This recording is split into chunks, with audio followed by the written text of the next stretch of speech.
Welcome to Sustainability in Your Ear, the EARTH911 podcast. And we are really honored today to be joined by two folks from Feeding America.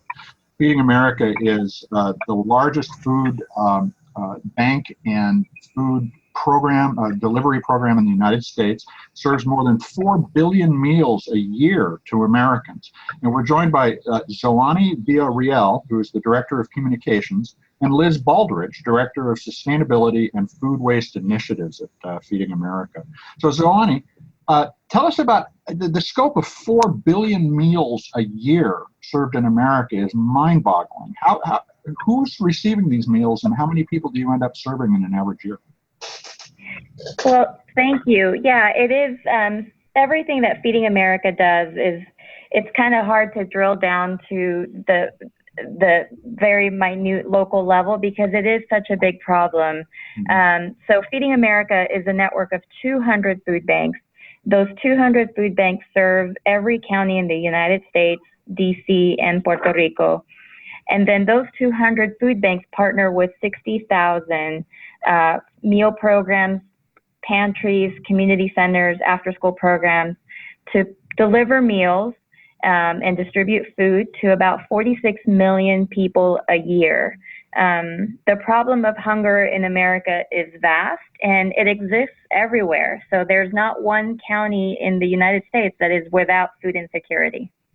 And you know, I did the math on 4 billion meals. That comes out to about 11 million meals a day. That is just an astonishing statement about where the country is in terms of its ability to help people, but also how inefficient our system is. And that's what we wanted to talk about today is food waste. It's a massive issue because we throw away so much that can be used. As much as half of the food that we grow and process and transport around the United States ends up being wasted in the garbage. And Feeding America is making a major push to activate those various sources of waste to move the food into the food supply stream. Liz, how did Feeding America first recognize this as an issue, and what are you doing as your initial steps to start to address it? Great question, and thank you again for starting this conversation and bringing some visibility about all the food that is going to waste in this country. So if you think about food banking at its core, we've really been rescuing food since our inception. So part of what we've always done is find food throughout the entire food chain that's safe and wholesome and rescue it and get it to those in need. As Zoani said, those 46 million Americans that we reach. And if you've heard some of the numbers, it's a staggering amount of food that really is wasted. And we really want to be part of that conversation and part of that solution, especially with 41 million Americans who are food insecure. So food banking's really been on the forefront to make sure that food that's grown and all the nutrient and time and energy and water that is put towards it really goes to its purpose of being grown, which is to feed people. And so let's talk a little about the energy and resources first. We throw away about $218 billion worth of food each year. What does that generally consist of? Are we talking about food that's spoiling on the shelves at stores? Is it unserved food at restaurants? Where does this food, what's the last step before it ends up in the waste stream? Yeah, that's a great question. So the number that's typically utilized is the 72 billion of pounds of food that is going to waste.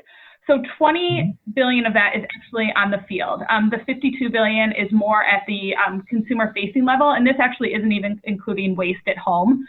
So it's really happening all across the food chain. Some have higher numbers than others. You'll see more the retail level and the field level has higher waste than the manufacturing level. But really, it's an entire food industry issue that everyone's really working on together, and including Feeding America in that conversation. And so how does Feeding America facilitate recapturing food waste at this time? So we capture from the field, we capture from manufacturers, retailers, and also consumer-facing businesses such as restaurants and hotels and things of that nature. So we're really capturing it at every single level.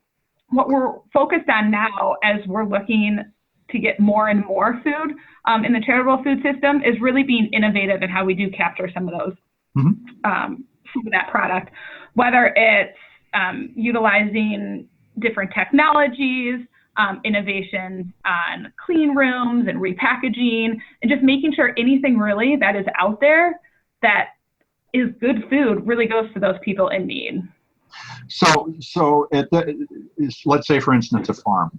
Do they reach out to Feeding America to contribute, or do you have an outreach program going out and trying to find these sources of waste and offering to do the packaging and cleaning that you're talking about in order to get it to people in need? Yeah, that's a really great question. And I love that you're bringing produce into the conversation, especially as that is a huge initiative for Feeding America. We really want to make sure that we're adding nutritious product. That's been something we've always done, but as we look to grow, clearly it's an area that food is going to waste, and it's an area that is nutritious and everybody needs in their diet. So it's a little bit of both. So when we think about our 200 plus food banks, they're working in all different ways to get that produce. So that does include, sometimes getting a call saying, hey, we have too much of this product, can you pick it up? But it's also a lot more strategic in that. We've got different food banks who are working with associations, who are working with regions, who are working direct with farmers, who've got greenhouses, who've got, regional produce centers to be innovative. Capturing produce is a complex thing, especially because it has a higher spoilage rate. Mm-hmm. And it's really something that we're excited about and putting a lot of eyes on to make sure more of that gets rescued and into the food banking system. So you mentioned new technology. Are there apps that people are using? For instance, I know that consumer-facing businesses, which I would assume are grocers and restaurants primarily, account for about 40% of the food waste. Does Feeding America provide an app that allows people to start to state that they have unused materials that they can share? Sure. We've got a great app. It's called Meal Connect. It's really more than an app. It's a program. An online web-based program that really supports the food rescue programs that we have within Feeding America. It does a lot of connecting. So for instance, both at the retail as well as more restaurant convenience store level, it gives some matching capabilities, but also some reporting capabilities. Okay. The great thing about this platform too is that it's growing in different ways. We're really excited about it as it's a little bit newer program, but it's kind of where we see things going. Another complication that just kind of occurs in food rescue. Sometimes on the more retailer side and restaurant side, it's smaller. The rescue is smaller amounts. Right. And so there's a complicated level to that in the sense that the cost to pick up that type of product is very high. So when we're able to have technology that enables that food to connect to a food rescue partner in that community, right, that's really impactful because it keeps the product safe, it's efficient, and it ensures that it goes to people in need and doesn't go to waste. And so we're excited about movement in that area and how technology is really going to play a role. So how does somebody in a store or at a farm get involved with Meal Connect? That's a great question. I think reaching out to Feeding America, we can kind of talk you through and see if it's the right fit for you. Mm-hmm. We've got a great team over here that's building up the system. So it's not only a system, just for the donors, but it's also a system for our 200 food banks. So as that grows, I think it's a great conversation to reach out and we can have. So let's use an example of a big brand that's already doing this with it. That's Starbucks and their food share program. They're allowing the unsold food to be quickly distributed through Feeding America. How does that work? Is it a daily process? Is there if I were a Starbucks employee, how would I encounter Feeding America in the store or after work? So Starbucks is a great example, and it's a great partner that really highlights sustainability and food rescue. And they've brought a lot of visibility to some of the things that or a lot of visibility to food rescue that can occur in the restaurant level. So as a Starbucks employee, you'd actually hear about it through Starbucks because it's part of kind of their ongoing training and part of their process if that store is up and running. As you could imagine, not every store started this program at once. So if that store is up to date and is utilizing Feeding America food banks for this, there's a whole standard operating procedure that involves, picking up the food at night. It makes sure that the food's safe. It makes sure that it's works within their systems, and it's been doing some great work so far. And it's really been teaching Feeding America a lot about how we can pick up some of these smaller quantities. And so, Zolani, how do people get involved as consumers in supporting Feeding America? Well, I think that's one of the things that is integral to the Feeding America network is volunteers. I mentioned those 60,000 partner agencies that are working along with the volunteers at the food banks. It's about 2 million volunteers that go to the food banks and help us really do the work that we do. We couldn't do it without volunteers. So as an individual that wants to get involved and wants to help, there's so many different ways, and we always talk about donating at the local level and at the national level, advocating. Right now there's the Farm Bill that's being legislated in DC that's integral to the work that we do. There's all that information on our website about the Farm Bill as well. Volunteering at the food bank, at one of the agencies and meal programs, and then just educating and raising awareness about the issue and letting people know that 1 in 8 Americans, 1 in 6 children in the United States face hunger. And there's something that we can do about it. It is an issue with a solution because the 72 billion pounds of food that's wasted, if we could capture that, we could solve the issue of hunger here in America. That's incredibly inspiring. So to visit the site, that's feedingamerica.org. And we certainly urge all the EARTH911 listeners out there to take time to visit and learn about it. And to volunteer. Now, one of the other statistics that you provided is that homes provide or are responsible for about 43% of the food waste in the United States. Is that something we can change by changing our buying habits, or perhaps even making donations as part of our buying behavior? That's a great question. I think consumers can really play a strong role here, and I think one of the ways is really to be an advocate for food rescue.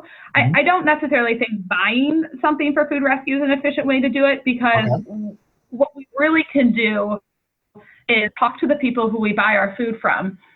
We kind of as a culture have really high standards of our food, so it's a little bit of a mindset change there too. Just to give an example, if you step into a retailer, typical expectations are that the produce section is overflowing, and if there's only half the barrel of apples is full, that there's some inconsistency or something wrong, when really that's not the case. Keeping grocers and retailers looking like that is really pushing some food waste. So, ugly fruit, they call it too, is another idea for consumers to be open to, and that allows to really reduce food waste throughout the entire food industry. So having kind of a mindset change as a consumer, and then also speaking up, and then just to build on what the volunteer said, also just get to know your local food bank as well and understand all the food rescue work that it does. Being a volunteer, helping glean, helping enable that work is really important as well. And I'll add here, I think it's just an awareness and a respect for the food that really makes a difference. That once you know where the food comes from and you understand the need that is out there, you will be more aware and mindful of the food that you purchase and the food that you waste. So I think it's, as Liz said, it's a mind change, it's a shift in the way that we're used to doing our grocery shopping and our cooking. But I think eventually, as more people become aware of the issue and the problem and just mindful of where their food is coming from and the waste that occurs and the issue of hunger, then I think hopefully together, we're moving in the right direction. Well, this is really inspiring work, and I think it's really important that to note that the idea of that kind of cornucopia feel that you get when you walk into the grocery store is, while it's been important to us, it's actually the thing we can ask for changes and make an immediate impact on the local food waste in our own food supply. So I think that's a great insight. So feedingamerica.org is the site. Go check out how to get involved. Go check out how to support the education we need to share with the people who supply us our food, and also with the rest of our community. I want to thank both of you, Liz and Zoani, for joining us on Sustainability in Your Hair. Thank you so much.